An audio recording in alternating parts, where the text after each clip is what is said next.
Story 18.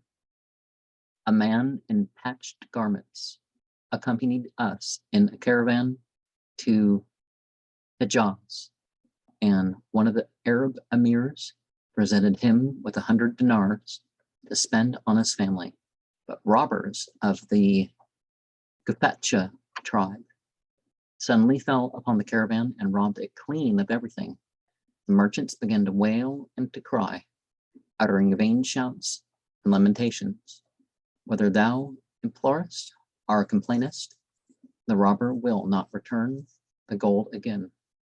The dervish alone had not lost his equanimity and showed no change.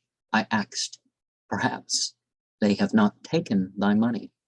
He replied, yes, they have, but I was not so much accustomed to that money. That separation therefrom could grieve my heart. The heart must not be tied to any thing or person, because to take off the heart is a difficult affair.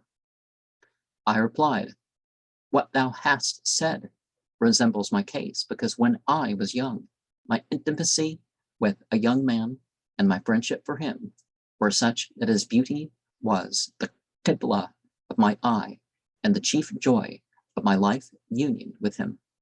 Perhaps an angel in heaven, but no mortal, can be on earth equal in beauty of form to him. I swear by the amity after which companionship is illicit, no human sperm will ever become a man like him. Well, everybody's a little bit unique, right? All of a sudden, the foot of his life sank into the mire of non-existence. The smoke of separation arose from his family. I kept him company on his grave for many days, and one of my compositions on his loss is as follows. Would that on the day when the thorn of fate entered thy foot, the hand of heaven had struck a sword on my head, so that this day my eye could not see the world without thee. Here I am on thy grave. Would that it were over my head. He who could take neither rest nor sleep before he had first scattered roses and narcissi.